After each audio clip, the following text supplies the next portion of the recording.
सहरो इसरार का सिलसिला खास, रोंगटे खड़े कर देने वाली दास्तान, कदम कदम एक मंजर हैरत अशां, लम्हा लम्हा रंग बदलते अतवार, गुनाह की दासियों की मस्तियां, हिर्सो हवस के पुजारियों के चमत्कार, दिलों पर दहशत तारी कर देने वाला एक पुर इसरार खौफनाक नावल, मुकद्दस ताबूत। रामले भाया ने ओंकार नाथ को कुछ इशारा किया और ओंकार ने असबाब में सर को जुम्बश दी और फिर लपक कर मेरे बैर के हाथ थाम लिए और मुझे इसी मौके का इंतज़ार था। कबल इसके कि मेरे बैर को वो बाहर भेजता, मैंने एक मंत्र पढ़कर फूंका और दूसरे ही लम्हे राम लुभाया तड़प कर ज़मीन पर गिरा और पागल कुत्तों की तरह लौट लगाने लगा। उसके मुंह से खून की धार फूट निकली और घनश्याम अभी कुछ समझने भी ना पाया था कि बैर ने जल्दी से लपक कर वो दरवाज़ा खोल दिया जिसकी दूसरी जानब हम खड़े थे और दरवाज़ा खोलकर वह तेज़ी से बाहर निकल गया। घनश्याम होंकों की तरह वजाहत तलब नज़रों से मुझे घूर रहा था और मेरा गुस्सा पूरे शबाब पर था।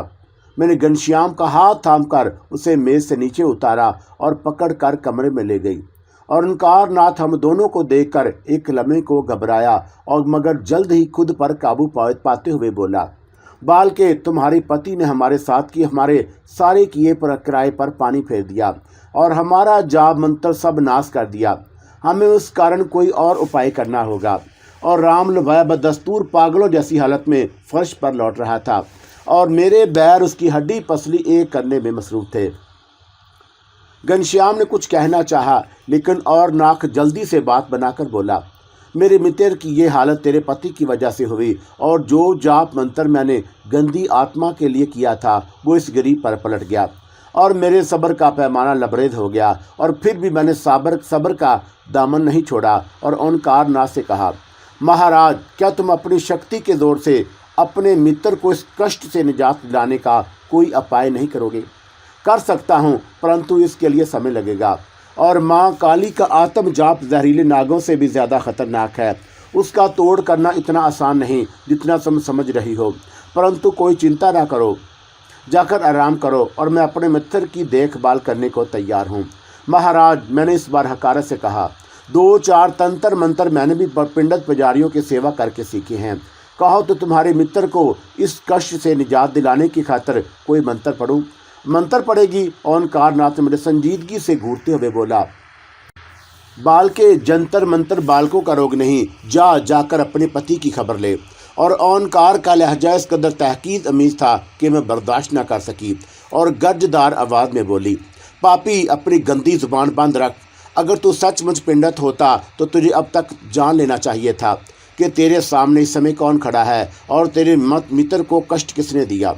ओंकार नाथ और घनश्याम दोनों ही चौंके और मैंने उन दोनों को नज़रअंदाज करते हुए बुलंद आवाज़ में एक मंत्र पढ़कर राम लुभाया की तरफ फूंका तो वह लोटता पोटता बंद करके कपड़े झाड़ता हुआ यूं फर्श से उठा जैसे उसके मुतल्लक कोई तकलीफ़ ना हो और उसकी नज़रें मेरे चेहरे पर मरकूज थी और मैंने उसे मुखातब करके सर्द आवाज़ में दरियाफ़त किया, राम लुभाया क्या तू जानता है कि इस समय तू किसकी आवाज़ सुन रहा है? जानता हूँ महारानी, राम लुभाया ने खवाबीदा आवाज़ में बदस्तूर मेरे चेहरे पर नज़रें जमाए हुए कहा। इस समय मैं जगत बाबाजी के सामने खड़ा हूँ जो महान शक्ति की मालिक हैं और जिसे काली माता, शंकर जी और गणेश जी का आशीर्वाद हासिल है और तुम्हारे शरीर में हनुमान से ज़्यादा शक्ति है और तुम्हारी ज्ञान ध्यान अपरंपार है। धरती की कोई शक्ति तुम्हारा मुकाबला नहीं कर सकती। अपराधी अब तू मुझे ये बताएगा कि तूने और राम लुभाया ने मुझे किस कारण अपने कमरे में बुलाया था? और मैंने ओंकार की आंखों में झांकते हुए ठोस आवाज़ में दरियाफ़त किया, मुझे क्षमा कर दो पिंडतायन, हमारे मन में खोड़ता और हम तुम्हारे पति के दीवार तुम्हारे कोमल शरीर से अपने मन की प्यास बुझाना चाहते थे और इस समय हमें यह नहीं मालूम था कि तुम कौन हो। ओंकार की फटी फटी नज़रों से मुझे घूर रहा था और उसका चेहरा खौफ के मारे जर्द पड़ गया। घनश्याम की कैफियत भी उससे मुख्तलिफ नहीं थी और मैंने इन दोनों को एक नज़र देखा और फिर राम लुभाया को घूर पर पूछा, पापी अब तो मुझे ये बताएगा कि अविनाश का चक्कर क्या है? और महारानी में हाथ बांधकर विनती करता हूँ, मुझे क्षमा कर दो। राम लुभाया हाथ जोड़कर गड़गड़ाने लगा और वह सरतापा खौफ से लड़ रहा था और मैंने उसका नामुकम्मल जवाब सुना तो गर्ज कर बोली, कमीने, क्या ये तू झूठ है कि तुम दोनों ने घनश्याम दास की दौलत को दोनों हाथों से लूटने के कारण अविनाश को अपने गंदे इल्म का निशाना बनाया है? क्षमा कर दो महारानी, क्षमा कर दो। राम लिबाया बदस्तूर गड़गड़ाकर बोला और ओनकाश ने आगे बढ़कर मेरे पैर पकड़ लिए। लेकिन मेरा गुस्सा अभी खत्म नहीं हुआ था और पहले मैंने राम लिबाया को निशाना बनाया और एक मंत्र पढ़कर फूंका। वो दोबारा चकराकर जमीन पर गिरा और लौटने लगा और इस बार उसकी हलक से कर्बनाक आवाजें बुलंद हो रही थीं और यूं जैसे कोई गैर मरी ताकत उसका गला घोंट रही हो। असलियत भी यही थी और मेरे मंत्र के बैरों ने राम लिबाया पर तशद्दुद की इंतहा कर रखी थी। कुछ देर लौटने के बाद वह साकत हो गया और फिर उसका जिस्म अकड़ कर रह गया। ओंकार नाथ ने अपने साथी का भयानक अंजाम देखा तो अपना सर मेरे कदमों पर रखकर रोते हुए कहा, महारानी, मैं तुम्हें माँ काली का वास्ता देता हूँ, मुझे क्षमा कर दो महारानी। पापी, मैं कड़ कर बोली, अपनी गंदी जुबान से देवी का शुभ नाम न ले। और महारानी, क्षमा कर दो, क्षमा कर दो महारानी। ओंकार नाथ बदस्तूर मेरे कदमों पर सर रखे हुए गड़गड़ाया, लेकिन मेरे दिल में उसके लिए हमदर्दी का कोई जज्बा पैदा ना हो सका और मैंने नफरत से जवाब दिया, ओंकार नाथ, हिजड़ों की तरह रोने और चिल्लाने से कुछ हासिल ना होगा। मर्द बनो और मेरे मुकाबले पर आओ और मैं देखती हूँ कि तुम्हारे इल्म में कितनी शक्ति है। नहीं महारानी, नहीं, तुम्हारी शक्ति महान है और मैं तुम्हारे चरणों की धूल भी नहीं, मुझे क्षमा कर दो महारानी। ओंकार नाथ बिलक बिलक कर रोने लगा और घनश्याम गंग सा खड़ा सब कुछ सुन रहा था। जब उसे हालात का कुछ अंदाज़ा हुआ तो उसने मुझे मुखातब करके बड़े सर्द लहजे में कहा, महारानी, मैं तुमसे विनती करता हूँ कि इस पापी को ऐसा सड़ाप दो कि जीवन भर दुखी रहे। ऐसा ही होगा घनश्याम, मैंने बड़ी संजीदगी से कहा और फिर खतरनाक मंत्र का जाप करके उल्टा पाँव जमीन पर मारा तो मेरे बैर शिकारी कुत्तों के रूप में नमूदार होकर ओंकार के नाक से लिपट गए और अपने जहरीले दांतों से उसके जिस्म को भंबोड़ने लगे। ओंकार नाथ ने अपने बचाव की बेहतरीन कोशिश की, लेकिन शिकारी कुत्तों ने उसे मिनटों में लहूलुहान कर दिया। उसके जिस्म का गोश्त इस तरह नोच डाला कि बदन की हड्डियां तक नजर आने लगी और ये मंजर इतना दहशतनाक था कि घनश्याम ने दोनों हाथों से अपना मुंह ढांप लिया। ओंकार नाथ दम तोड़ते हुए मरीज की तरह फर्श पर पड़ा, उखड़ी उखड़ी सांसें ले रहा था और मैंने अपने बैरों को इशारा किया तो उन्होंने ओंकार नाथ के घुटने और कोहनियों तक की हड्डियां तक चबा डाली और मेरी मंशा पूरा हुआ तो मैंने बैरों को वापसी का हुक्म दिया। इशारे की देर थी कि दोनों बैरों ने ज़मीन पर लोट लगाई और नज़रों से गायब हो गया और मैंने ओंकार नाथ से हकारत भरे लहजे में कहा, पापी, अगर अब तू सारा जीवन इसी हालत में रहेगा और देवी देवताओं के फैसले अटल होते हैं, तेरी यही सज़ा थी और घनश्याम की इच्छा भी यही। ओंकार नाथ ने मुझसे कुछ कहना चाहा लेकिन उसकी हालत अबतर थी, इसलिए उसकी गर्दन एक तरफ ढलक गई और मैं हकारत से उसको ठोकर मारकर जाने के इरादे से मुड़ी तो घनश्याम दास ने कहा, महारानी, इन दोनों पापियों के लिए क्या आ गया है? अपने मुलाजमों से कहो कि इन दोनों को उठाकर यहाँ से कहीं दूर फेंक आए। और मैंने घनश्याम के तवक्कुमना लहजे में कहा और फिर उसे दिलासा देते हुए बोली, तुम्हें चिंता करने की कोई ज़रूरत नहीं, जब तक मैं यहाँ हूँ तुम्हें कोई शक्ति परेशान नहीं कर सकती। और घनश्याम मुझसे बेहद मरूब हो चुका था। मुझे जाता देखकर उसने हाथ बांध लिए और मैं कदम बढ़ाते हुए अपने रहायशी हिस्से में आई तो मेरी सहायक कमला मेरी मुंतज़िर थी और मुझे देखकर बोली, महारानी, कहो क्रियाक्रम कर आई उन दोनों का? हाँ, परंतु घनश्याम को अभी सबक देना बाकी है, मैंने संजीदगी से कहा। कारण? कमला ने मेरी संजीदगी से कदरे बौखलाकर दरियाफत किया। इस गरीब ने क्या गलती की? उसकी सबसे बड़ी गलती यही थी कि वो उन दोनों के हाथों खिलौना बना रहा और मुझे इन कम वक्तों से कमतर समझता रहा। महारानी, कमला ने मेरे करीब आकर मुलायम लहजे में जवाब दिया, इसे क्षमा कर दो महारानी। उस मोरों को भला क्या खबर कि तुम्हारी शक्ति अपरंपार है। वो निर्दोष है महारानी। अवानाश की बीमारी ने उसे पहले ही बहुत बेअक्ल कर रखा है। और कमला की सिफारिश का अंदाज इतना हसीन और दिलकश था कि मेरा सारा गुस्सा काफूर हो गया। और अगर ये तुम्हारी ख्वाहिश है कि मैं घनश्याम को क्षमा कर दूं तो ऐसा ही होगा और तुम्हारी बड़ी कृपा महारानी। और दूसरी सुबह मैं सोकर उठी तो कमला ने मुस्कुराते हुए कहा, महाराज, घनश्याम बहुत देर से बाहर खड़े तुम्हारी राह देख रहे हैं और रात से अविनाश की हालत कुछ ज़्यादा ख़राब है, बड़ा बेअक्ल नज़र आता है। और मैंने उठकर जल्दी से मुंह हाथ धोया और नाश्ते से फारग हुई और बाहर आई। घनश्याम को बड़े मुस्तरब अंदाज में अपना मुंतज़िर पाया। उसकी आंखों की सुर्खी और चेहरे की वहशत बता रही थी कि वो रात भर जागता रहा है। और मैंने वजह पूछी तो घनश्याम की आंखें भर आईं और रिक्कत भरे लहजे में बोला, महारानी, रात से अविनाश की हालत नाजुक है और अगर उसे कुछ हो गया तो मैं मर जाऊंगा और मेरी सहायता करो महारानी, मैं विनती करता हूँ, अविनाश को बचा लो। इतनी जल्दी क्या है घनश्याम, मैं संजीदगी से बोली। ढाका में अभी बहुत से पिंडत पुजारी मौजूद हैं। तुम धनवान हो और दौलत में बड़ी शक्ति होती है, 2-4 को और आजमा लो। मुझे क्षमा कर दो महारानी। घनश्याम जो करोड़ों खेलता था किसी भिखारी की तरह गड़गड़ाने लगा और मुझसे भूल हुई, मेरी आंखों पर पट्टी पड़ गई थी जो मैं खरे और खोटे की पहचान ना कर सका। और बड़ी कृपा महारानी, अविनाश की जान बचा लो। मैं वचन देता हूँ कि सारा जीवन तुम्हारी सेवा करता रहूँगा। अच्छा चलो। घनश्याम मुझे हवेली के उस कमरे में ले गया जहाँ अविनाश मौजूद था और मैंने कमरे में दाखिल होकर अविनाश पर नज़र डाली। उसकी कैफियत देखी तो एक लम्हे को मेरा दिल भी धक से रह गया। मुलाजमों की ज़ुबानी मुझे पता चला था कि अविनाश इंतहाई हसीन और शौक लड़का था और सारा दिन शौक हरनियों की तरह वसीओ अरीद हाथे में दरख्तों के दरमियान उछलता फिरता था। लेकिन उस वक़्त अविनाश मेरे सामने हड्डियों के पिंजर की सूरत में बिस्तर पर पड़ा था। अंदर को धनसी हुई आंखें, रुखसारों पर पड़ी हुई झुर्रियाँ और जर्द रंगत ने उसे जिंदा लाश में तब्दील कर दिया था। उसके जिस्म में इतनी ताकत भी बाकी नहीं थी कि वह सांस की रफ्तार पर काबू पा सके और यूं लगता था कि किसी भी लम्हे सांस उखड़ जाएगी। और मैं अभी से देख ही रही थी कि घनश्याम ने झुककर मेरे पैर थाम लिए और रुंधी हुई आवाज़ में बड़ी लिहाजत से बोला, मुझे निराश ना करना महारानी और मेरी प्रार्थना की लाज रख लेना। मैं हाथ जोड़कर विनती करता हूँ और धीरे से काम लो घनश्याम, मैंने उससे दिलासा दिया और मैं मुश्किल उठकर खड़ी हुई। अविनाश के लिए तुम्हें चिंता नहीं करनी चाहिए और मुझे विश्वास है कि तुम्हारा घर सोना नहीं होने पाएगा। और मैं घनश्याम को अविनाश की सेहत याबी का यकीन दिलाने के बाद दोबारा बिस्तर की सिमत नज़र उठाई तो देखा कि अविनाश अकड़ा बैठा है और सुर्ख आंखों से मुझे घूर रहा है और उसकी आंखों में शोलों का शैतानी नाच देखकर मैं समझ गई कि यह सब कुछ सिफली इमल की अलामत है।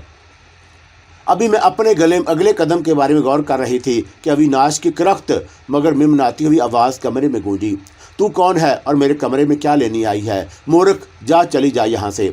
दोस्त, मैं दूसूरत हाल भांप कर गर्जदार आवाज़ में बोली, और मैं तुझे हुक्म देती हूँ कि अविनाश को शरीर को छोड़ दे और अगर तूने मेरी आज्ञा का पालन किया तो मैं तुझे क्षमा कर दूंगी, परंतु अगर तूने हट धर्मी से काम लिया तो मैं तुझे ऐसा कष्ट दूंगी कि नरक की अग्नि तुझसे दूर भागेगी। सुनो तो मैं क्या कह रही हूँ। अविनाश की आंखों की सुर्खी यकलख्त गायब होगी और एक सानी के लिए वो लड़खड़ाया और मेरा ख्याल था कि वो गिर जाएगा, लेकिन दूसरे ही लम्हे उसके जिस्म में जैसे दोबारा जान आ गई। आंखों की सुर्खी दोबारा नमूदार हुई और उसकी मकरू आवाज़ फिर गूंजी, मैं तुम्हारी आज्ञा का पालन करने को तैयार हूँ, परंतु उसके लिए तुम्हें मेरी एक शर्त माननी पड़ेगी। घनश्याम को अपनी भीख देनी होगी। मैं तैयार हूँ, घनश्याम जज्बाती अंदाज में चीखा और वह आगे बढ़ना चाहता था, लेकिन मैंने उसका हाथ पकड़ लिया और फिर अविनाश की नज़रों से नज़रें मिलाकर सर्द आवाज़ में कहा, भीख के सिवा और कोई रास्ता नहीं। नहीं, सिर्फ भीख ही एक तरीका है जो अविनाश को बचा सकता है। और भीख किसके नाम पर देनी होगी? मैंने बड़ी मुश्किलों से खून का घूंट पीकर सपाट लहजे में दरियाफत किया। लूना चमारन के नाम पर, अविनाश ने झूमते हुए जवाब दिया, और मुझे इल्म था कि जब तक उसकी गंदी और नापाक आत्मा का नाम ना मालूम हो जो किसी के सर पर मुसल्लत कर दी गई हो तो उसका उतारना नामुमकिन है। चुनाचा जब मुझे नाम मालूम हो गया तो मैंने दोबारा तेवल बदला और कर कहा, लूना चमारन, तू इस समय किससे बात कर रही है? तुझे नहीं मालूम कलंकनी, मैं फिर कहती हूँ अविनाश के शरीर से दूर हो जा। दुरुक, अगर तूने इनकार किया तो मैं तुझे जलाकर भस्म कर दूंगी। और मेरे जवाब में कमरे में एक बेहानक नस्वानी कहका गूंजा और फिर इससे बेशतर के मलूना की गंदी आत्मा को काबू करने के लिए कोई जंतर मंतर करती। अविनाश बेहोश होकर बिस्तर पर गिर गया और घनश्याम, जो भी अभी तक पत्थर के बुत की मनद खड़ा फटी फटी नज़रों से सब कुछ देख रहा था, अविनाश को दोबारा बेहोश देवता देखकर घबरा गया। दीवानगी के आलम में उसने अविनाश की सिमत भागने की कोशिश की, लेकिन मैंने उसे पकड़ लिया। और यह मैं बड़ी साफ गोई से ये अर्ज कर दूं कि सिफली अलूम के तोड़ के सिलसिले में मेरा तजर्बा ना होने के बराबर था। चुनाचा मैं एक लम्हे को सोच में पड़ गई और दूसरे ही लम्हे गुरु जी की आवाज़ मेरे कानों में सरगोशी बनकर उभरी, परेशान ना हो लूना चमारन की आत्मा तुम्हारी शक्ति के आगे किसी हकीर कीड़े से ज़्यादा हसीयत नहीं रखती। उसी कारण वो डर कर भाग गई। गुरु जी, मुझे बताओ कि इस पापन को कुचलने के लिए मुझे क्या करना होगा? और मैंने मन ही मन में गुरु को मुखातब किया। इसका केवल एक ही तरीका है। गुरु जी की आवाज़ मेरे कानों में गूंजी, अविकार नाथ को चमारण की आत्मा को काबू करने के लिए उसका एक पुतला बनाकर उस पर अमल किया था, और जब तक ये पुतला यही होगा और लूना की गंदी आत्मा अविनाश का शरीर नहीं छोड़ेगी। ओंकार नाथ ने वह पुतला अपने कमरे के गुसल खाने में दफन किया है, और मेरे लिए इतना इशारा ही बहुत था। घनश्याम का हाथ थाम कर मैं अविनाश के कमरे से बाहर निकली और तेज तेज कदमों से उस कमरे में आई जहां ओंकार नाथ मुकीम था, और हवेली के मुलाजमों को बुलाकर जब मैंने गुसल खाने का फर्श उखाड़ने का हुक्म दिया तो घनश्याम मुझे यूं घूरने लगा जैसे उसे मेरी सेहतमंदी पर शुबा हो रहा हो, लेकिन उसने जुबान से कुछ नहीं कहा। मुलाजमों ने फर्श उखाड़ना शुरू कर दिया। घनश्याम खामोश खड़ा अपना निचला होंठ काटता रहा, लेकिन उस वक़्त उसकी आंखें भी हैरत से खुली की खुली रह गईं जब फर्श की तह से कपड़े का पुतला बरामद हुआ और मैंने मुलाजमों को बाहर जाने का हुक्म दिया और फिर पुतला उठाकर देखने लगी। पुतले में बेशुमार सुइयां प्यूसत थी। महारानी, ये सब क्या है? घनश्याम ने पूछा। धीरज रखो घनश्याम, और मैंने धीरज आवाज़ में कहा। यही पुतला अविनाश की बीमारी का कारण था। और इसके बाद मैंने एक मुलाजिम को आवाज़ देकर तेल और माचिस लाने को कहा, और घनश्याम गम सा खड़ा था और मुलाजिम ने तेल और माचिस फराहम की तो मैंने पुतले पर तेल छिड़कर उसे आग लगा दी।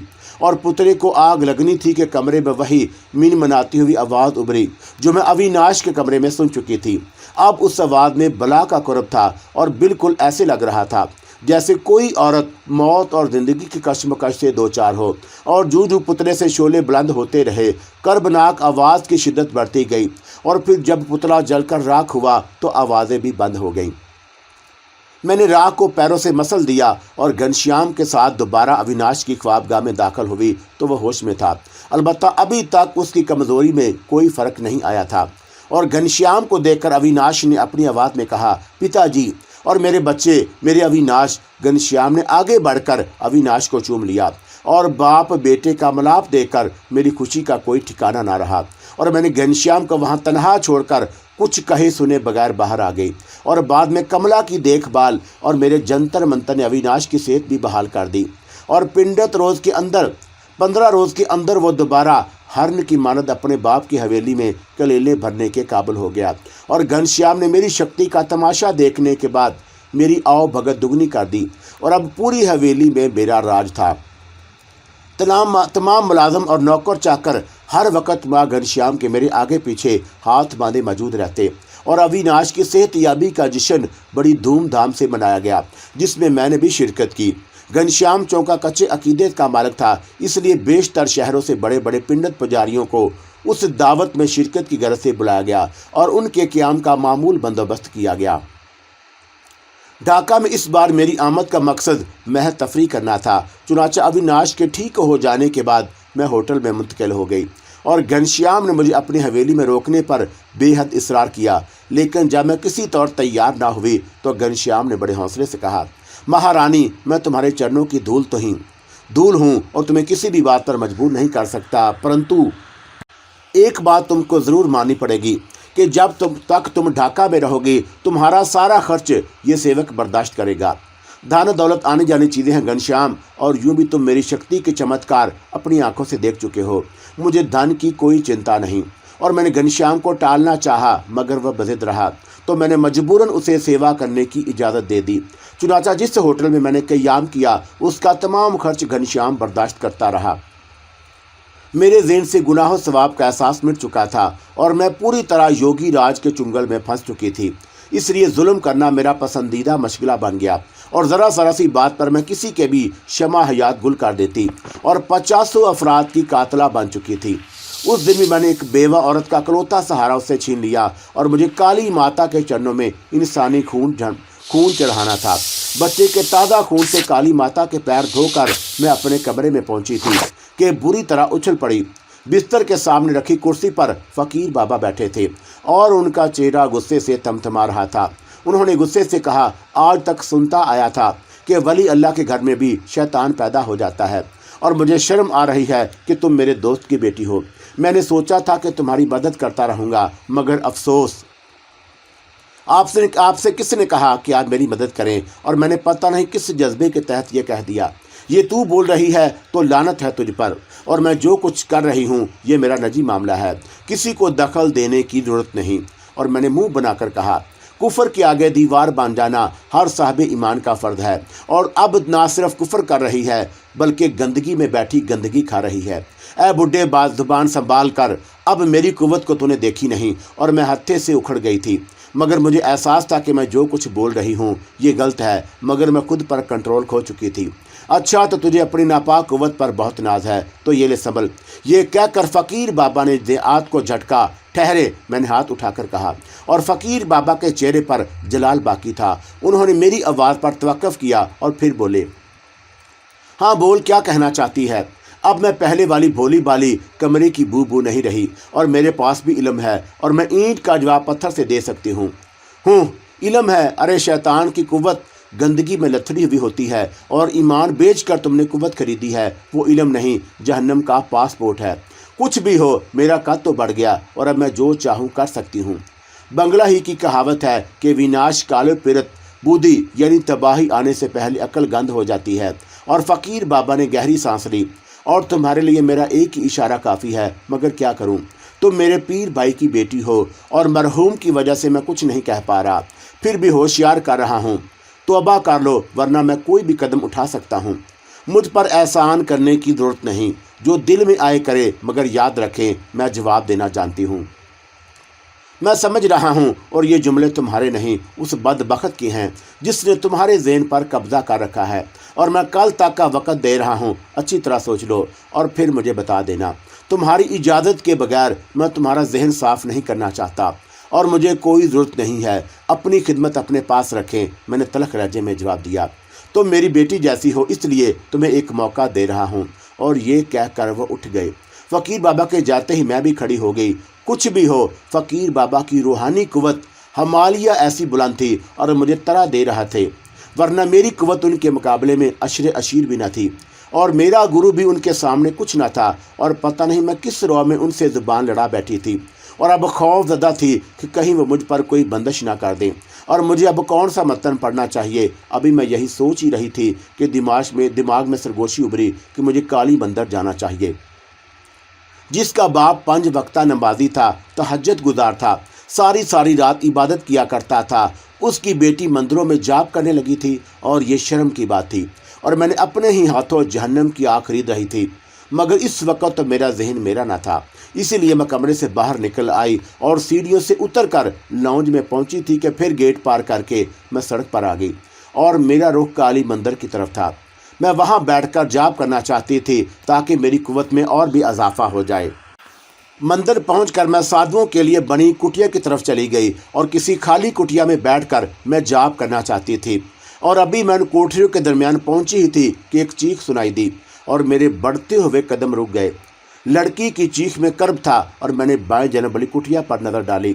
उस कुटिया पर मंदिर के बड़े पुजारी का झंडा लहरा रहा था और उसी कुटिया से चीख की आवाज़ सुनाई दी और मेरे तेवर बदल गए और मेरा रुख उसी कुटिया की जानब हो गया और मैं फ़ौरन पुजारी की कुटिया में दाखिल हो गई और अंदर पहुंचते ही मैं ठठक गई। वो मंदिर ही ऐसा था कि कोई शरीफ लड़की उधर देखने की जुर्रात नहीं कर सकती थी। और मैंने पल भर में हालात का जायज़ा ले लिया और फिर चीख कर कहा, कमीने, इसे छोड़ दे। और पुजारी ने मुड़कर मेरी तरफ गज़बनाक नज़रों से देखा और फिर चीख कर बोला, ओए तू कौन है रे और तेरी हिम्मत कैसे हुई मेरी कुटिया में आने की? दोषट, पाखंडी और मंदिर का महापुजारी होकर भी पाप करता है, तुझे लाज नहीं आती? और मैंने करख्त लहजे में उसे ललकारा, छोड़ दे इस लड़की को, इसकी जगह तू खुद लेगी, आजा तू भी आजा। वो जहरीली हंसी हंस कर बोला, मैं तेरी क्या हालत करूंगी ये तुझे अभी मालूम हो जाएगा। और अगर तूने इस लड़की के पैर पकड़कर क्षमा नहीं मांगी तो याद रख, मैं तुझे ऐसा शराप दूंगी कि तू जिंदगी भर अपने जख्म चाटता रह जाएगा। और तू मुझे शराप देगी? मुझे इस मंदिर का मैं प्रधान पुजारी हूँ और काली माई का भगत हूँ। और वह लड़की को परे धकेल कर खड़ा हो गया और फिर कज़बनाक आवाज़ में बोला, तूने शायद पंडित घरदारी लाल का नाम नहीं सुना। अगर सुना होता तो दबे पाँव मेरी कुटिया के सामने से गुजर जाती। अब भी समय है, अगर जीवन का मोह है तो चली जा यहाँ से। और उसका उछलना कूदना देखकर मुझे शरारत सूझी और मैंने मासूम बनकर कहा, पिंडर जी, मैं इस शहर में नई नई आई हूँ और माँ जी के दर्शन करने आई थी। लड़की की चीख सुनी तो तुम्हारी कुटिया में आ गई। अगर मालूम होता कि ये प्रधान पुजारी जी का बड़ा जुबान है और मंदिर के किसी कमज़ोर सेवका से अपना मन बहला रहे हैं तो कभी अंदर ना आती। तू नई है इसलिए तुझे माफ़ करता हूँ, चल जा अपना काम कर। और जो आ गया महाराज, ये कहकर मैं लड़की की तरफ बढ़ी। ए, उधर क्यों जाती है? महाराज, आप तो किस्मत के सांड हैं और जिस दासी पर आपकी नज़र पड़ गई वो आपकी हो जाएगी। आपको तो बहुत सी दासियाँ मिल जाएंगी, पर ऐसा करें कि इस दासी को मुझे दान कर दें। पिंडत मेरी बात सुनकर बारूद की तरह सुलग उठा और गालियां बकता हुआ मेरी तरफ बढ़ा, लेकिन मेरे बैरों ने उसे रास्ते में ही रोक लिया और उसका उठा हुआ हाथ उठा ही रह गया और फिर वह हवा में बुलंद हुआ, ऐसे जैसे किसी ने उसे दोनों हाथों पर उठाकर सर से बुलंद किया हो। और हैरत से प्रधान पुजारी की आंखें हल्कों से उबली पड़ रही थीं और उसके चेहरे की रंगत जर्द पड़ गई और वो ऐसे कांप रहा था जैसे उसे तपे लर्जा हो। और मैंने मज़का उड़ाने वाले लहजे में कहा, धन्य हो महाराज, अवश्य आपको देवी देवताओं ने बहुत शक्ति दी है, तभी तो आप हवा में तैर रहे हैं। तुम कौन हो? उसने खौफजदा लहजे में मुझे पूछा और उसकी अकड़ फो रुखसत हो गई थी। मैं कौन हूँ? सुनना चाहता है तो सुन। मैं वो हूँ जिसके बारे में तूने सिर्फ सुना है। मैं सादिका हूँ और जब और जिस समय चाहूँ तुझे जीवन भर के लिए हवा में टांग दूँ। और मैं तेरे पाप की खताएं सुनकर आई हूँ और तेरी करतूतों का बही खाता भर चुका है। अब सजा भुगतने के लिए तैयार हो जा। क्षमा कर दें देवी जी, जीवन भर का आपका उपकार बन मानूंगा। नहीं महाराज, आप तो प्रधान पुजारी हैं और आपकी सजा भी प्रदान होगी। ऐसा कष्ट दूंगी कि आप जीवन भर पाप का नाम याद नहीं कर पाएंगे। और फिर मैंने मुड़कर पुजारन से कहा कि अपने पैरों से खड़ाऊ निकाल और गिनकर 10 खड़ाऊ मार और नीच इसी का बल है। और देवी, तुमने मुझ पर बहुत बड़ा उपकार किया है और इसे मैं सारा जीवन याद रखूंगी। और फिर उसने पुजारी पर हकारत की निगाह डांट कर कहा, मगर ये काली माई का भगत है, प्रधान पुजारी है, इसे माफ़ कर दो और देवी माँ इसे खुद शराप देगी। पुजारन की हचकचाहट देखकर मैंने कहा, तू मेरा अपमान कर रही है और मेरी आज्ञा का पालन करना तेरा धर्म है। पुजारी, जो हनूज हवा में मुअल्लक था, गड़गड़ाकर बोला, क्षमा कर दें देवी, मैं विश्वास दिलाता हूँ कि अब कभी किसी दासी या पुजारन पर बुरी नज़र नहीं डालूंगा। मैं इसे माफ़ कर देती। मेरे बैर ने सरगोशी की, नहीं देवी, ये झूठ बोल रहा है, इसके मन में पाप ही पाप है, इसे तो जिंदा रहने का हक भी नहीं है। और बैर के इशारे पर मैंने उसे माफ़ करने का इरादा तर्क कर दिया और उस पर एक कहर आलूद निगाह डालकर मैंने अपने बैर को इशारा कर दिया और कि वो पुजारन के अंदर दाखिल हो जाए। और पुजारन अपनी जगह सहमी हुई खड़ी थी कि उसके सर को 2-3 झटके लगे और फिर उसकी आंखें फैल गईं। उन आंखों में नफरत के शोले थे और वो पुजारी को कच्चा चबा जाने वाली नज़रों से देख रही थी। पुजारन, क्या तुम मेरे आदेश का पालन नहीं करोगी? और देवी, तुम माता समान हो और तुम्हारा आदेश मेरे लिए धर्म समान है। तो फिर खड़ाऊ उतारो और पल पड़ो। इतने जूते मारो कि ये फिर कभी किसी नारी जाति की तरफ देखने का भी साहस न करे। और जो आ गया देवी, पुजारन ने कहा और दाहिने पैर का खड़ाऊ उतार कर हाथ में ले लिया। और पुजारी की आंखों में दहशत उतर आई। उसने चीखना चिल्लाना शुरू कर दिया और उसकी हालत ना सिर्फ काबिल रहम थी बल्कि मज़का खेज भी थी और फिजा में मुअल्लक वो हाथ पांव मार रहा था। पुजारन उसके सर पर पहुंच चुकी थी और फिर उसका हाथ बुलंद हुआ और तड़ाक तड़ाक की आवाज़ फिजा से गूंज उठी और साथ ही साथ पुजारी की चीखों पुकार भी जारी थी। और जब वो मारते मारते थक गई तो एक जानब बैठकर हाँफने लगी और लकड़ी की खराओं के 2-4 ज़रबात ही काफ़ी थे, जबकि उस पर इतनी ज़रबें पड़ी थी कि वो होश खो बैठा और उसे बेहोश देखकर मेरे बैरों ने उसे छोड़ दिया। वो तड़ से ज़मीन पर गिरा और मैंने उस पर आखिरी नज़र डाली और बाहर निकल आई। मुझे एक मर्द को औरत से पिटवाने की खुशी महसूस हो रही थी और मैं इस खुशी में सरशार अपने होटल में पहुंची। ये होटल दरमियाने दर्जे का था और उसमें ज़्यादातर तिजारत पेशा अफराद ठहरे हुए थे और मैं अपने कमरे में जाकर लेट गई। शाम होने तक मैं अपने कमरे में आराम करती रही और फिर शाम का साया गहरा हो गया तो बाहर निकली। सोचा था कि कुछ देर सैर करूंगी और फिर भजन करने के वक्त काली मंदिर का चक्कर लगाऊंगी। अभी मैं राहदारी अबूर करके हाल में पहुंची ही थी कि मुझे कुछ गड़बड़ महसूस हुई। काउंटर पर एक सब इंस्पेक्टर और 2-3 पुलिस वाले खड़े थे और वो लोग शायद रजिस्टर चेक कर रहे थे और मैंने कोई नोटिस नहीं लिया। सीढ़ियां उतर कर नीचे आई और हाल अबूर करके बैरूनी दरवाजे की तरफ बढ़ रही थी कि पुलिस वाले ने आवाज दी। सुनिए जी, मैंने रुक कर कहा। जरा इधर आएंगी? जी कहिए। मैं उसकी तरफ बढ़ती चली गई। आपसे कुछ जरूरी बातें करनी है। मैनेजर के कमरों तक चले और मेरा दिल चाहा कि उल्टे हाथ का करारा थप्पड़ रसीद करूं, मगर मैंने खुद पर काबू किए रखा और उसके पीछे पीछे चलती हुई मैनेजर के कमरे तक आ गई। और उसके कमरे में मैनेजर, इंस्पेक्टर और एक मसला सिपाही भी मौजूद था और बाकी 3 सिपाहियों को बैरूनी दरवाजे पर खड़ा कर दिया गया था। सब इंस्पेक्टर ने मुझे घूरते हुए पूछा कि तुम करती क्या हो? और मैं सादिका हूँ, साधना करती हूँ। और तुम्हारे अखराजात कैसे पूरे होते हैं? भगवान देता है। भगवान देता है, उसने मुंह बनाकर कहा। ये क्यों नहीं कहती कि? मैंने चौंक कर पूछा और मेरे मुखबिरों ने खबर दी है कि तुम मुसलमान हो। जी हाँ, मैंने जवाब दिया। मुसलमान होकर कुफर करती है, मंदिरों में जाती है। यकीनन तेरा मतलब कुछ और है और मुझे तपस्या पसंद है, इसलिए पूजा करती हूँ। तुम्हें क्या एतराज है? सुनो बेवकूफ़, किसी और को बनाना। मैं तुम्हारे झांसे में आने वाला नहीं। और मेरे जहन में मेरे बैर के अल्फाज गूंज उठे थे कि इस होटल का मैनेजर इस पुलिस वाले से मिलकर मुसाफिरों को उल्लू बनाता है और झूठे सच्चे इल्जाम लगाकर रुपए ईंटता है। और मैंने दोबारा इंस्पेक्टर की तरफ देखा और फिर सवाल किया, और कुछ पूछना है? और उसने मेरी तरफ अफसराना शान से देखा और फिर कहा, तुम्हें मेरे साथ थाने तक चलना होगा। क्या तुम्हारे अंदर इतनी ताकत है कि मुझे थाने तक ले जा सको? मैं तुम्हें जहन्नम तक ले जा सकता हूँ, समझी? इंस्पेक्टर बोला। तुम आखिर चाहते क्या हो? मैंने जिच हो जाने के अंदाज में कहा, क्योंकि अब मैंने उसे सबक सिखाने का फैसला कर लिया था। इंस्पेक्टर के चेहरे पर फातहाना मुस्कुराहट आ गई और उसने कहा कि मर्द 10 बार भी बदनाम हो तो उसका कुछ नहीं बिगड़ता, मगर औरत एक बार भी बदनाम हो जाए तो उसका सारा भरम गार्थ हो जाता है और खाक में मिल जाता है।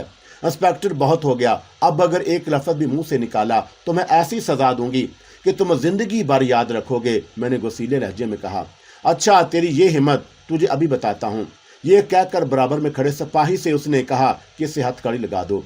और सिपाही आगे बढ़ा। उसने हाथ जोड़ी का जोड़ा निकाला और मेरे हाथों में डाल दिया। और उसकी इस हरकत पर मैंने मुस्कुराकर कहा, ले अपने इस चूड़ियों के जोड़े का अंजाम देख। ये कहकर मैंने अपने सर को झुकाकर हथकड़ी पर फूंक मारी और हथकड़ी का ताला फौरन खुल गया। हथकड़ी खुलते ही फौरन वहां मौजूद हर शख्स को गोया उछल पड़ा और हैरत का गोया सबको गंग कर दिया और सब की आंखें फैल गईं। और मैंने किसी तरफ तवज्जो दिए बगैर हथकड़ी को उतारा और उसे इंस्पेक्टर की तरफ उछाल दिया और फिर बोली, ले अब इसे तू खुद पहन ले, मगर याद रख तूने घोर पाप किया है और उसकी सजा तुझे मिलेगी, बराबर मिलेगी। और इंस्पेक्टर, जिसने खुद को काफी हद तक संभाल लिया था, बोला, तू कहना क्या चाहती है? अरे वाह, तुझे अभी तक समझ में नहीं आया। तूने मेरे 70 करोड़ देवी देवताओं का अपमान किया है, क्योंकि मैं भुगतनी हूँ और किसी भक्तनी को सताने की सजा क्या है ये तुझे अभी पता लग जाएगा। जा, मैंने तुझे शराप दी कि तू कपड़े पहनकर भी नंगा रहेगा, अपने हाथों से कपड़े फाड़ेगा और नंगा घूमेगा। और मैं अब मामूली लड़की तो थी नहीं। मेरा इतना ही कहना काफी साबित हुआ। इंस्पेक्टर ने अपने कपड़े नोचना शुरू कर दिए और वो चीख चीख कर कहता जा रहा था कि मैं पागल नहीं हूँ, दुनिया पागल है, सब पागल हैं। और देखते ही देखते उसके जिस्म पर चीथड़े झोलने लगे और वर्दी का नामो निशान तक मिट गया। वो इसी हालत में उछल कूद मचाए हुए था कि मैंने कहा, चल दूर हो जा। और मेरा इतना ही काफी था। वो सड़क पर दौड़ता चला गया। उस कार्रवाई ने रिसेप्शन पर मौजूद हर शख्स को हैरान कर दिया और सब के सब मुझे खौफजदा नजरों से देख रहे थे और मैं अपनी इस कामयाबी पर फूले नहीं समा रही थी।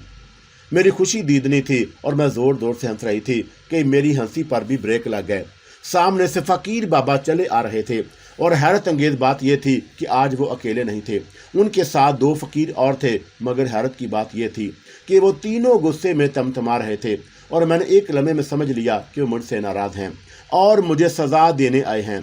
ऐसी हालत में मुझे क्या करना चाहिए और ये भी मैंने सोच लिया और मैंने मुकाबले का सोच लिया और दिल ही दिल में मंत्र भी पढ़ने लगी थी कि फकीर बाबा गुर्राए, ना हंजार, तूने क्या समझ लिया है मैं डर जाऊंगा। बेवकूफ़ लड़की, शैतानी अमल कितना ही कवि क्यों ना हो, वो फितरत से मुताबत नहीं रखता। अगर बातिल हक को दबा ले तो फिर ये दुनिया ख़त्म हो जाए। फ़कीर बाबा बोल रहे थे और मैंने अपने बैरों को हुक्म दे दिया कि वह फ़कीर बाबा को उठाकर पटक दें। मैं देख रही थी कि मेरे 2 बैर फ़कीर बाबा की तरफ लपके थे और किसी खुली आंखों से बैर नज़र नहीं आते, इसलिए वो सिर्फ मुझे नज़र आ रहे थे। मगर ये क्या, वो उन तक पहुंचने से पहले ही उछल कर दूर जा गिरे और ऐसे लगा था जैसे उन्हें किसी नादीदा हाथ ने रास्ते ही में रोककर सर से बुलंद किया था और फिर दीवार पर दे मारा। उसके बाद तो गोया जंग छिड़ गई और मैंने अपने तमाम बैरों को इस जंग में झोंक दिया। वो सब मिलकर हमला कर रहे थे, मगर एक भी फकीर बाबा तक पहुंच नहीं पा रहा था और ऐसे लग रहा था जैसे फकीर बाबा ने खुद को किसी नादीदा हिसार में कैद कर लिया है और के दोनों साथी बिल्कुल खामोश थे और उन्होंने अब तक कोई मुदाखलत नहीं की। लड़की, तूने अपनी कुव्वत आजमा ली, अब मैं तुझे दिखाता हूँ कि इल्म की कुव्वत किसे कहते हैं। फकीर बाबा बोले और फिर उन्होंने कुछ पढ़कर मेरी तरफ फूंक मारी। यकीन करें कि मुझे ऐसे लगा जैसे बारीक बारीक रेशे मुझसे लिपट गए हों और मैं नादीदा बंधन में बंध गई हूँ जो मुझे जकड़ते चले जा रहे थे। और देखते ही देखते मैं बिल्कुल बेबस हो गई और मुझे समझ में नहीं आ रहा था कि मैं क्या करूँ। तभी फकीर बाबा की आवाज़ सुनाई दी, मैंने तुझे इस घर के मकीनों की हिफाजत के लिए रखा था, मगर तू इन लोगों को बेयारो मददगार छोड़कर निकल पड़ी और मेरी बात को रद्द करने का मजा भी चख ले। उसके साथ ही मुझे ऐसे लगा जैसे मैं हवाओं में उड़ने लगी हूँ। फिर जब मुझे होश आया तो मैं चटागांव के उसी घर में थी जहाँ फकीर बाबा ने मुझे ठहराया था और मैं पलंग पर पड़ी थी और मेरे सामने फकीर बाबा अपने 2 साथियों के साथ खड़े थे। तूने बहुत कुफर कर लिया, अब तू यहाँ से कहीं नहीं जाएगी और अगर गई तो इतना बड़ा नुकसान उठाएगी कि लोग हैरान रह जाएंगे। मैंने जवाब देना चाहा मगर दे नहीं पाई, बस खुली आंखों से उन्हें देखती रही क्योंकि मेरे हाथ पैरों में जान नहीं थी और ऐसे लग रहा था जैसे मेरे दिलो दिमाग को अफयून खिला दी गई हो। बिल्कुल नशइयों की तरह मैं बिस्तर पर पड़ी थी। अब ना मेरे बैर मेरे करीब थे और ना वो देवी देवता जिनकी पूजा करके मैं शक्ति हासिल कर रही थी। समझ में नहीं आ रहा था कि मैं क्या करूं और अपनी खोई हुई कुव्वत कैसे हासिल करूं। अभी मैं इसी सोच में डूबी हुई थी कि फकीर बाबा ने कहा, तू इसी हालत में 1 हफ्ता रहेगी और फिर मैं तुझे असल सजा दूंगा। और ये क्या कर वो अपने दोनों साथियों के साथ चले गए। वो दोनों कौन थे और किस लिए हमारे साथ आए थे मैं जान ही ना सकी और ना गौर करने का वक़्त था, क्योंकि फिलहाल तो मैं इस अजीबोगरीब सज़ा का मज़ा चख रही थी। बगैर हाथ पैर बांधे कैदी बनी हुई थी और उस वक़्त मेरे ज़हन में बस एक ही बात आ रही थी कि अब मेरा क्या होगा। और मैंने इतनी मेहनत से भूखे प्यासे रहकर मंदिरों मंदिरों जाकर सारी सारी रात जाकर ज़िंदगी को दांव पर लगाकर सिफली अलूम में मलका हासिल किया था, जिसे फ़कीर बाबा ने सिर्फ एक ठोकर में उड़ा दिया और मेरे इल्म को बांध दिया। अब मैं कैसे अपनी दौलत और अपने अमली खजाने को हासिल करूं? कैसे फिर से इतनी शक्तिशाली, इतनी ही ताकतवर हो जाऊं, जबकि फ़कीर बाबा ने तो गोया मुझे बच्ची बना दिया था और अगर किसी तरह अपने हमदर्दों को बुला सकती तो शायद कुछ हो सकता था। अभी मैं कुछ सोच ही रही थी कि बाहर से शोर सुनाई दिया। कोई पूरी कुव्वत से चीख रहा था, सांप सांप सांप। और मैंने उठने की कोशिश की मगर नाकामी मुकद्दर ठहरी। आंगन में शायद बहुत सारे लोग जमा थे। वो सब चीख रहे थे और चाची सीना पीटती हुई मेरे कमरे में आ गई। उसने ज़ोर ज़ोर से सट पीटते हुए कहा, सुनाली हम लुट गए, बर्बाद हो गए, अब तू ही कुछ कर। और मैंने खाली खाली नज़रों से उसकी तरफ देखा। प्रकाश के गिर्द निजासत वाली ग़िज़ा खिलाकर मेरे अंदर से मान की रमक छीन ली थी और मेरे जहन को कोरा कागज़ बना दिया था। और अब बिल्कुल वैसा ही फ़कीर बाबा ने मेरे जहन की हालत बना दी और मैं कुछ भी याद नहीं कर पा रही थी। मैं फटी फटी आंखों से चाची को देखे जा रही थी कि कुछ लोग नजमा के शोहर अनवर को गोद में उठाए हुए अंदर आ गए। उन्होंने अनवर को मेरे पलंग के नज़दीक ज़मीन पर लिटा दिया और उसके मुंह से नीला नीला झाग निकल रहा था। बेटा तू ही तो कुछ कर, कोई मंत्र वगैरह आजमा ताकि जहर उतर सके। और चाची ने हाथ जोड़कर कहा, ये वही औरत थी जिसने दुश्मनी की इंतहा कर दी थी। मुझे तबाह करने के लिए उसी ने तो उस तांत्रिक को बुलाया था और आज जब खुद पर आफताब पड़ी तो आंसू बहाने मुझसे मदद तलब करने पहुंच गई। और फ़कीर बाबा ने अगर मेरी कुव्वत सरब ना कर ली होती तो मैं इसे फ़ौरन ठीक कर देती। बस एक बार मंत्र पढ़ती और उस सांप को बुला लेती। वो सांप आकर अपना जहर खुद चूस लेता, मगर अब तो जहन कोरा कागज़ बन चुका था और मेरी समझ में नहीं आया कि मैं क्या करूं। तभी एक शख्स ने कहा, भाई वक़्त बर्बाद करने से कोई फ़ायदा नहीं, जा किसी सपेरे को बुला ला। और बाली नामी सपेरा बहुत काबल है, बराबर वाले महल्ले में रहता है, उसे ही बुला लाओ, दूसरे शख्स ने कहा। लोग उसे बुलाने के लिए निकल पड़े और अनवर इसी तरह बेहिस्सो हरकत पड़ा था और मैं बेबसी से उसे देखे जा रही थी। मैं क्या करूं? और लेटे लेटे यही सोच रही थी कि एक दरमियानी उम्र का शख्स अंदर आया। उसे मैं पहचानती थी। वो बराबर वाले घर में रहता था और कचहरी में काम करता था। उसके साथ एक और शख्स था जो हुलिये ही से सपेरा लग रहा था। उसने कंधे से केसरी रंग का थैला लटका रखा था जिसमें यकीनन सांप की पटारियां होंगी और दाहिने हाथ में बीन थी। उसने थैले को ज़मीन पर रखकर कहा कि तमाम लोग बाहर चले जाएं और मैं सांप को बुला रहा हूँ। उसकी आवाज़ सुनते ही वहाँ जमा भीड़ काई की तरह छट गई और तमाम लोग बाहर चले गए। और अब उस कमरे में अनवर के अलावा सपेरा और मैं रह गई। और सपेरे ने बीन को मुंह से लगाया और बजाना शुरू कर दिया और बीन की मशहूर कुन आवाज़ से कमरा गूंज उठा था कि अनवर उठ बैठा। ये एक हैरत अंगेज बात थी। असूलन सांप को आकर जहर चूसना चाहिए था, मगर बात उल्टी हो गई थी और अनवर खुद ही उठ बैठा। और कुछ देर पहले तक उसका चेहरा जर्द हो रहा था, मगर अब चेहरे पर खंडी जर्दी गायब हो गई और सुर्खी दौड़ रही थी। कमजोरी की जगह ताजगी ने ले ली और सपेरे ने बीन उठा ली और अब वो उस पर राग छेड़ चुका था। उसकी पीठ अनवर की तरफ थी, वरना वो भी उसे होश में आता देखकर मेरी तरह सख्ते में आ जाता। मगर सपेरा हर जन्म से बेखबर अपने राग में डूबा हुआ था और उस राग में कोई ऐसी बात थी, कोई ऐसा सहर था कि मैं खुद भी बेखुद हो गई। और ऐसे महसूस हो रहा था जैसे तेजी से चलते वक़्त की रफ्तार थम गई और एक अजीब सा सरमस्ती का आलम सारे माहौल पर तारी हो गया।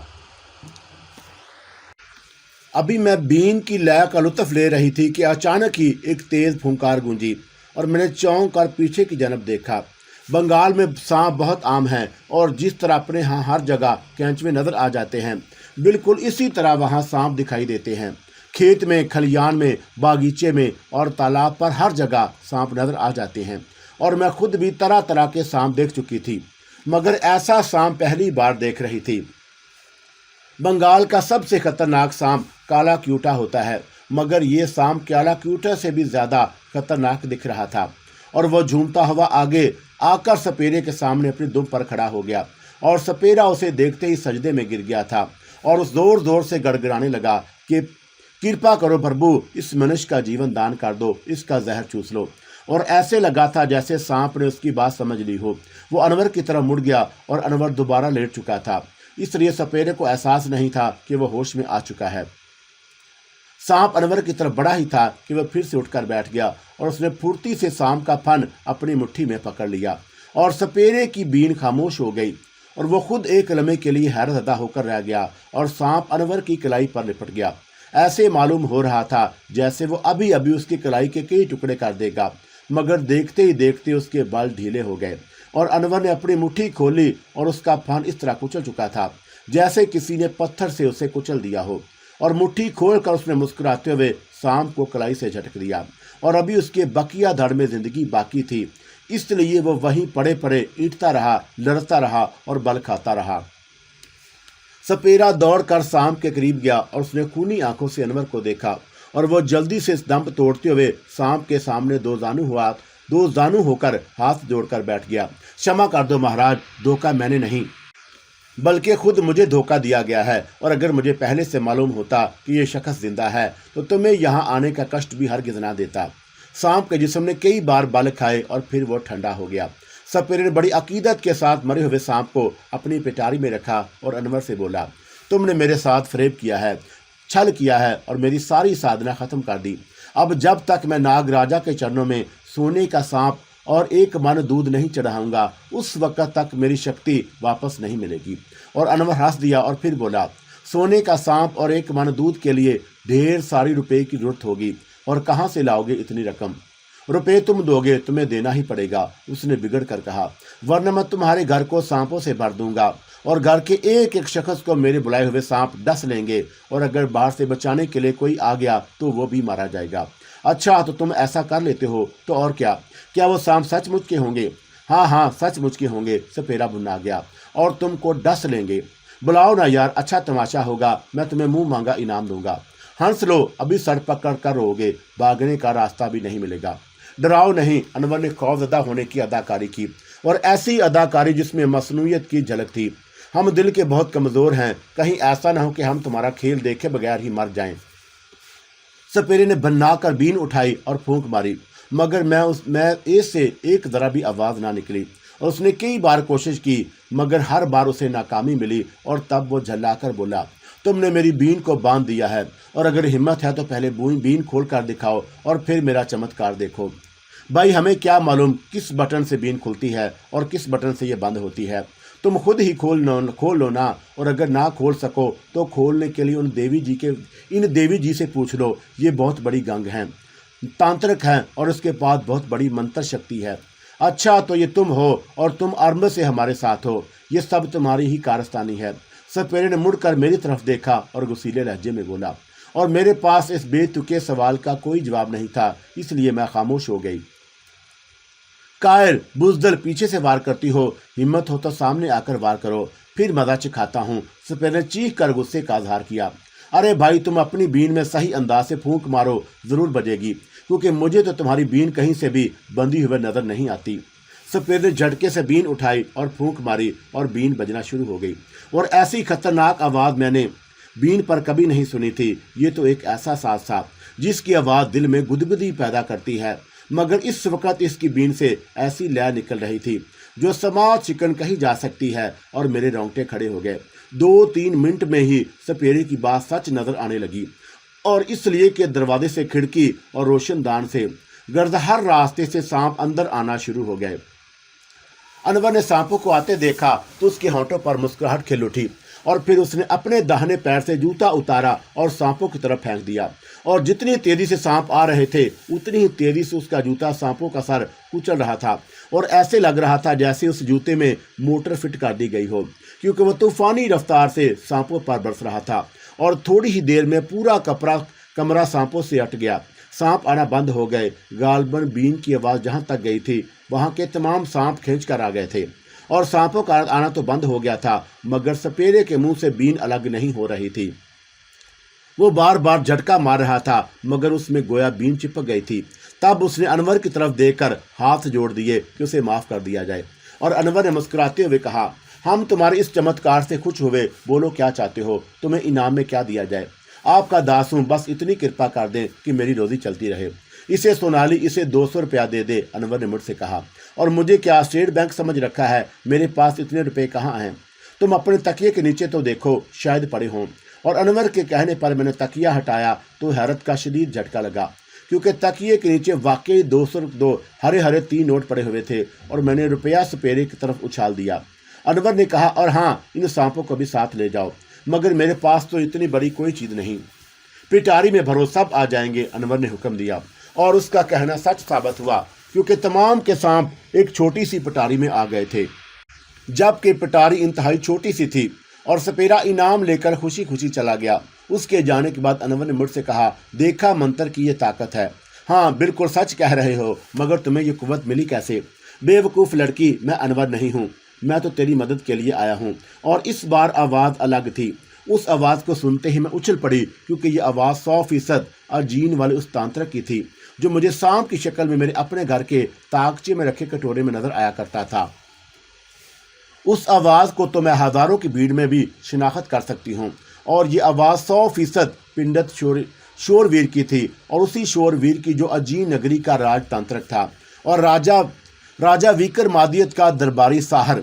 बकौल उसके कि जब राजा विक्रमादित्य मारा गया और अजीन नगरी के तख्त के खातर विरसा में जंग छिड़ गई, एक दूसरे का खून बहाया जाने लगा, तो उसका दिल टूट गया, और उसने अपने शहर की कुव्वत से अपनी रूह को एक सांप में मुंतकिल कर दिया, और उस सांप को तहतल हसरा में उतारता चला गया। जमीन की आखिरी सिता पर पहुंचकर उसने सांप पर नींद तारी कर दी, और यह नींद कई 100 साल पर मुहित साबित हुई। ज़मीन चलती रहती है, और ज़मीन के नीचे का वो हिस्सा भी गर्दिश करता हुआ ठीक उस जगह पर पहुंच गया जहां हम लोग रहा करते थे, और मेरे वालिद जो अहले सलूक में से थे और खानकाह में ज़िंदगी बसर करने को तरजीह देते थे, वो हर रोज़ नमाज इशा के बाद वज़ाइफ वदारत में वक़्त गुजारते, और उनके वज़ाइफ के असर से सांप पर छाया हुआ सहर टूट गया और वह बेदार हो गया, और पिंडत शोरवीर का जिस्म गल सड़कर बर्बाद हो चुका था, और उसे नया जिस्म चाहिए था। इस काम में वह शख्स मदद कर सकता था जिसका बुर्ज मीज़ान था, और मैं उस वक़्त पैदा हुई थी जब सूरज 7वें घर में था, और इसीलिए उसने मुझे घेरने की कोशिश की। पहली बार मुझे उसने एक कटोरे में दर्शन दिए, और फिर एक जवाने राना के रूप में मिला, और बोला कि मुझे तभी दोबारा ज़िंदगी मिल सकती है जब मुकद्दस ताबूत के रखवाले इस मंत्र को पढ़ेंगे जो सैकड़ों साल से मुबीना बे में सीना चल रहा है, और वह मंत्र मुझे देख कर आना पड़ेगा। और मैं मुकद्दस ताबूत तक जाने के सफ़र पर निकली थी कि घने जंगलों से फ़कीर बाबा मुझे निकाल लाए और रंगा माटी के एक घर में ठहरा दिया, और उसकी घर की लड़की सोनाली को एक शहर ने कैद कर रखा था, और फकीर बाबा ने उसी उसी की जगह ठहराया था। लोग मुझे ही सोनाली समझ रहे थे और सोनाली की एक कज़न मुझे अपने एक मसले को हल कराने के लिए ढाका लेकर आई और मैं पंडितों राजाओं के साथ करते करते खुद भी जाप करने लगी। हिंदुओं के देवी देवताओं के सामने सर झुका गई और कई शैतानी अमाल भी किए, जिसकी वजह से मेरे अंदर एक अजीब सी कशिश आ गई। लेकिन फकीर बाबा ने मुझे घेर लिया और मैं उनके कहने पर चटागांग लौट आई और अब अपने कमरे में आकर लेटी ही थी कि शोर उठा के अनवर को सांप काट लिया और चाची मुझे जबरदस्ती खींच कर ले गई। और तुम अगर कोई इल्म जानती हो तो इस पर आजमाओ। और उतने में एक सपेरा आ गया। वो अमल कर ही रहा था कि अनवर को होश आ गया और उसके गले से जो आवाज़ निकली उसे सुनकर मैं चौंक उठी, क्योंकि वो आवाज़ पंडित शोरवीर की थी। और मैंने उससे पूछा कि तुम क्यों मेरे पीछे पड़ गए हो और तुम ही मुझे जीवन दान दे सकती हो। मुझे मुकद्दस ताबूत के बख्शुओं से मंत्र वाला जंतर ला दो और ये कोई आसान काम नहीं है। और मैंने भी तुम्हारे लिए जितने काम किए हैं वो भी आसान ना थे। तुम्हें कोई नुकसान ना पहुंचे इसके लिए मैंने क्या नहीं किया और तुम्हें एहसास भी नहीं होने दिया कि तुम्हारी खातिर मैं किस तरह हालात से लड़ रहा हूँ। और याद करो तुम्हारी सहेली का देवर जो मेमन सिंह की आया था और उसे मंदिर की सीढ़ियों पर हर रात एक लड़की मिलती थी। हाँ, याद आ गया। हर कोई परेशान था कि वो लड़की कौन है। वो एक भटकी हुई रूह थी जिसे 50 साल पहले मंदिर की इन्हीं सीढ़ियों पर कत्ल कर दिया गया था। वो अपने जिस महबूब से मिलने आई थी उसकी शक्ल तुम्हारी सहेली के देवर से मिलती जुलती थी, इसीलिए वो उसे मारकर उसकी रूह को अपने साथ ले जाना चाहती थी। गई नहीं है, मैं उसे पद्मा नदी के पार छोड़ आया हूँ और मामूली रूहें नदी पार नहीं कर सकती।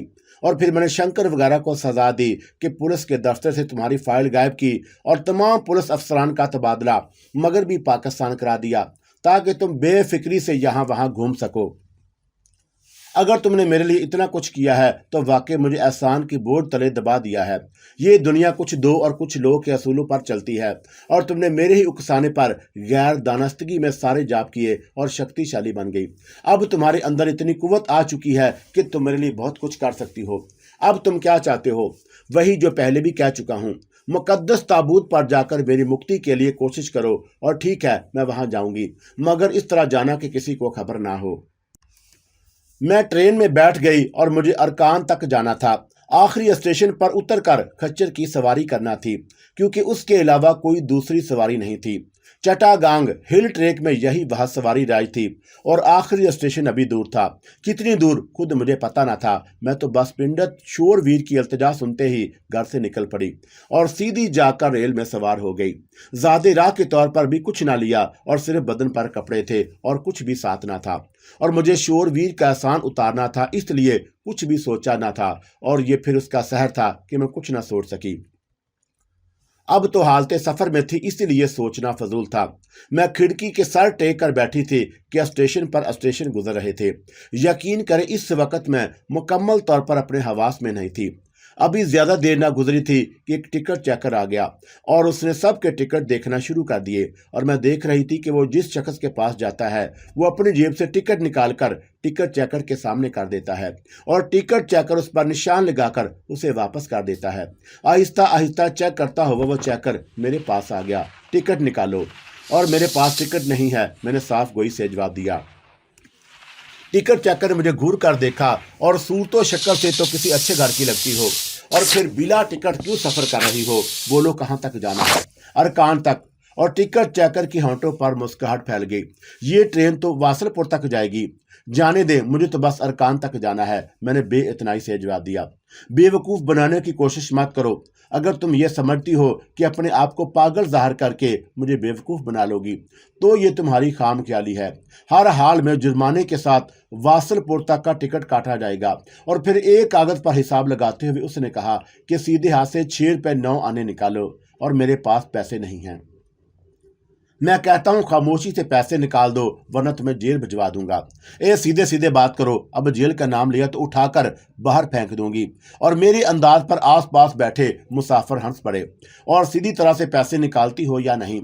और ये कहकर मेरी तरफ जारहाना अंदाज में बढ़ा था कि देखने वाले बस इतना देखा कि वो अपनी चीजें पकड़ कर झुका था और फिर चीखें मारता हुआ वो दरवाजे की तरफ भागा। रेल पर अपनी पूरी रफ्तार से दौड़ रही थी कि उसने हर जानब से बेपरवाह होकर दरवाजा खोला और नीचे छलांग लगा दी। कंपार्टमेंट में शोर मच गया। पकड़ लो, भागने मत दीजिए की आवाजें बुलंद होने लगी और कई मुसाफिरों ने मुझे दबोच लिया। 2-3 मुसाफिरों ने डब्बे में लगी जंजीर खींची और तकरीबन 2 मिनट बाद ट्रेन रुक गई और ट्रेन के तकरीबन आधे मुसाफिर उतरकर उधर ही गए और नीचे भीड़ सी लग गई। एक शख्स मेरी तरफ इशारा करके बता रहा था कि ये लड़की बिना टिकट सफर कर रही थी। टिकट चेकर ने टिकट मांगा तो उसने धक्का देकर नीचे फेंक दिया और मेरा दिल चाहा कि नीचे उतरकर उस शख्स का टैटना दबा दूं। तभी किसी ने चीख कर कहा, रास्ता दो, गार्ड साहब आ रहे हैं। और तभी मुझे ऐसे लगा जैसे किसी ने मेरा नाम लेकर मुझे मुखातब किया हो और मैंने आसपास का जायजा लिया, वहां कोई न था और मैंने वहन समझकर इस बात को ज़हन से झटक दिया। तभी फिर आवाज़ सुनाई दी, डरना नहीं, ये लोग तुम्हारा कुछ भी बिगाड़ नहीं सकेंगे।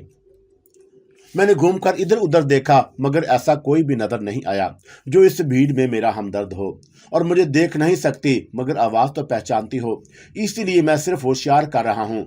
बिल्कुल डरना नहीं, बस खामोशी से तमाशा देखती जाओ। और गार्ड ने इस शख्स के झूठ पर यकीन कर लिया और मुझे पुलिस के हवाले कर दिया गया और चींटी की चाल से चलती हुई ट्रेन उल्टी तरफ चल पड़ी ताकि टिकट चेकर की लाश ढूंढी जा सके। और दूर ही से झाड़ियों के बीच आड़ा तिरछा पड़ा उसका जिस्म नजर आ गया। उसका दाहिना हाथ कट कर दूर जा गिरा था और बाईं आंख बाहर निकल आई थी और रुखसार पर लटक रही थी। उसके बावजूद वो इतना जीदार था कि अभी तक जिंदा था और जोर जोर से कराह रहा था। मैंने खुदकुशी की है और उसने सैकड़ों लोगों की मौजूदगी में ये बात कही। मैं अपने होशो हवास में इकरार करता हूं कि मैंने जानबूझकर चलती ट्रेन से छलांग लगाई। और तुम्हें किसी ने धक्का नहीं दिया? गार्ड ने पूछा। नहीं, मैं जिंदगी से तंग आ चुका हूं। यह कहकर उसने गर्दन ढलका दी। और मुसाफिरों में से एक डॉक्टर भी था। उसने हैरत भरे लहजे में कहा कि यह मेडिकल साइंस के लिए एक अजीब केस है। इस बारे में मेडिकल मैगजीन में लिखूंगा। और इसे बुरी तरह जख्मी होने के बावजूद आवाज में इतनी पुख्तगी कैसे आ गई? वो इतने आराम से कैसे बोल रहा था? और मुझे फौरन रिहा कर दिया गया। कलाई से हथकड़ी उतरते ही मैं पूरी तरह आजाद हो गई और अब ट्रेन में बैठने का मतलब था कि लोगों के सवालों का जवाब देते देते वक्त गुजार दूं। इसलिए मैंने अपना रुख सामने वाली पिगडंडी की तरफ मोड़ दिया। मैं आहिस्ता आहिस्ता जंगल में आगे बढ़ती जा रही थी और मुझे खुद पता नहीं था कि मुझे कहाँ जाना है, किस जगह से मुझे आगे के लिए सवारी मिलेगी। इतना तो अंदाजा हो चुका था कि आखिरी स्टेशन वास्तरपुर से ज़्यादा दूर नहीं है और वहां उतरते भी तो आगे जाने के लिए मुझे खच्चर हासिल करना था। और अभी मैं बेमुश्किल 1-1.5 किलोमीटर आगे बढ़ी थी कि सामने से अचानक एक दरिंदा नमूदार हुआ और मेरे दोनों पांव मन भर के हो गए। मैं भागना चाहती थी मगर भाग नहीं पा रही थी। और वो शेर नहीं था मगर शेर से मिलता जुलता कोई जानवर था, शायद चीता या फिर बंगाल टाइगर, जो इस इलाके में बकसरत पाया जाता है। और उसे देखकर मुझ पर ऐसी वहशत तारी हो गई कि ठीक से उसे दरिंदे को देख भी ना सकी और आंखों के सामने अंधेरा सा तारी हो गया। खौफ के मारे मेरी गग्गी बंद गई और मौत को इतने करीब देखकर बड़े बड़ों का पित्ता पानी हो जाता है और मैंने आंखें बंद कर ली। ऐसा लगा जैसे उस दरिंदे ने मुझे पंजा मारा हो और मैं दूर जा गिरी थी और होश खो बैठी। बेहोश होने से पहले इतना सुन सकी थी कि कोई मेरा नाम लेकर कह रहा था, गुनाहों की पोट तूने क्या समझ रखा है और मेरे होते हुए इस शैतान को उम्र तवील नहीं मिलेगी। और फिर क्या हुआ मुझे खुद खबर नहीं, क्योंकि मैं बेहोश हो चुकी थी। होश आया तो मैंने फिर से खुद को सोनाली के घर में पाया और मेरे करीब फकीर बाबा खड़े हुए थे और उनकी आंखें गैस से अंगारा बनी हुई थीं और उन्होंने गसीले लहजे में कहा, बदबख्त, तुझे मैंने मना किया था कि दुनिया की तबाही का सामान मत कर, मगर तेरी अक्ल में ये बात आकर न दी तो फिर इसको जिंदगी दिलाने के लिए निकल पड़ी। अरे अगर वह जिंदा हो गया, मुजस्सम बन गया तो ये दुनिया रहने के काबिल ना रहेगी, वो कहर बन जाएगी और कोई भी इंसान सुख चैन से ना रह पाएगा। किसी कमवाली लड़की की इज्जत महफूज ना रह पाएगी और ये दुनिया जहन्नम का नमूना बन जाएगा। मगर मैं क्या करूं? वो मेरे ज़हन पर काबज होकर अपने काम के लिए उकसाने लगता है। और मैंने मिनमनाकर जवाब दिया, पहले तो अपने गुनाहों की तलाफी कर। आज तक तूने जितने गुनाह किए हैं, कुफर किए हैं, उसकी माफ़ी मांग और अगर तेरा कुफर माफ़ कर दिया गया तो समझ ले तेरी बख्शिश हो गई। और मैंने जवाब देना चाहा था मगर ये सोचकर चुप हो गई कि अभी वक्त नहीं आया। और अगर मैंने ये कहा तो फ़कीर बाबा कोई ऐसी चाल चल सकते हैं जो मेरे लिए नुकसान का बायस होगी। अच्छा तो मैं चलता हूँ, मगर याद रख, अगर तूने उस दुश्मन दुनिया को ज़िंदगी देने की कोशिश की तो मुझसे बुरा कोई नहीं होगा। और वह कमरे से पलक झपकते ही गायब हो गए। मैं बिस्तर पर लेटी गौर कर रही थी कि पीर बाबा से कैसे निजात हासिल की जाए। ये तो पीर तस्मा बन गए थे और ख्वामख्वाह टांग उड़ा देते थे। चलो यहाँ से भाग चलें, मगर जाएंगे कहाँ? मैंने खुद से कहा। ढाका चलते हैं, वहाँ मेरा कोई दुश्मन तो है नहीं। ये सोचकर मैं उसी वक्त निकल पड़ी और मैं जल्द से जल्द चटागांग छोड़ देना चाहती थी। इसीलिए तेज तेज कदमों से चली जा रही थी कि एक साइकिल रिक्शा आकर मेरे नज़दीक रुक गया और उसे देखकर मैंने पूछा, अब स्टेशन चलोगे? हाँ, क्यों नहीं, उसे कहते ही मैं रिक्शे पर सवार हो गई। रक्शे वाला गजब का फुर्तीला था। वो पूरी ताकत से रक्षा खींचता हुआ निहायत कम वक्त में स्टेशन ले आया और स्टेशन पर रक्षा रोककर उसने कहा, आपा टिकट घर पर काफ़ी कतार होगी, आप यहीं ठहरें, मैं टिकट लेकर आता हूँ। वो टिकट लेने चला गया और मैं मुश्किल 5 मिनट में वो लौट आया। उसने टिकट देते हुए कहा, आप बेफिक्र हो जाएं, रास्ते में कोई परेशानी नहीं होगी और आपका एक हमदर्द आपके डब्बे में मौजूद होगा। ट्रेन ने सीटी बजा दी और कुछ पूछने का वक्त नहीं था। मैं सीधी जाकर डब्बे में बैठ गई। जल्दबाजी में रक्शे वाले को किराया भी नहीं दिया और ट्रेन रेंगने लगी तो ख्याल आया कि टिकट भी तो उसी ने कटाया और पैसे भी नहीं लिए। उसने ये भी तो कहा था कि डब्बे में मेरा कोई हमदर्द भी है, मगर यहाँ तो ऐसा कोई नज़र नहीं आ रहा।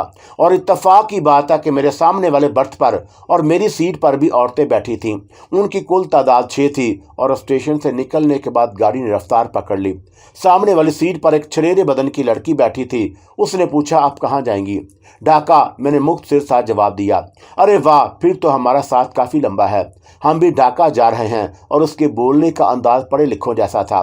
नहायत साफ और शस्ता बंगला बोल रही थी और मैंने अंदाज़ा लगा लिया कि वो शायद कॉलेज गर्ल है और बड़ी पुरलतफ बातें कर रही थी। उसके अंदाज में शोखी का अंदर बहुत ज़्यादा था। मुझे पैर फैलाने में वक्त दिक्कत हो रही थी क्योंकि मेरे पैर के पास एक बड़ा सा ट्रंक रखा हुआ था और मैंने उस लड़की से पूछा, ये ट्रंक तुम्हारा है? हाँ, मेरा है। अगर कहो तो मैं उसे उठाकर ऊपर बर्थ पर रख दूं। लड़की ने तमस्सक भरे अंदाज मेरी तरफ देखा और फिर कहा, अगर रख सकती हो तो मेरी तरफ से इजाज़त है। पता नहीं मेरे दिल में क्या आया कि मैंने झुक कर ट्रंक के दोनों हैंडल पकड़े और उसे उठाकर ऊपर वाले बर्थ पर रख दिया और मेरी इस हरकत पर वहां बैठी तमाम औरतों के चेहरों पर हैरत छा गई। ये तुमने कैसे उठा लिया? इसे तो 2 कुली मिलकर लाए थे। और उनमें से एक औरत ने कहा। और उस वक्त मुझे ऐसे लगा जैसे किसी ने कान में सरगोशी करके कहा हो और मैं इन्हीं अल्फाज को बुलंद अल्फाज में दोहरा दिया, ये तो कुछ भी नहीं है। ये जो 4 ट्रंक मजीद रखे हुए हैं, इन्हें मैं एक साथ उठाकर ऊपर के बर्थ पर रख सकती हूँ। और देखिए इस तरह, यह कहकर मैंने एक ट्रंक को दूसरे ट्रंक पर रखा और उन चारों ट्रंक को हल्के फुल्के कागज की तरह उठा लिया और सब की आंखें हैरत से खुली रह गईं। और तभी एक औरत ने कहा, तुम क्या करती हो? कुछ भी नहीं। Come and fly away with me. Come and fly away with me. Come and fly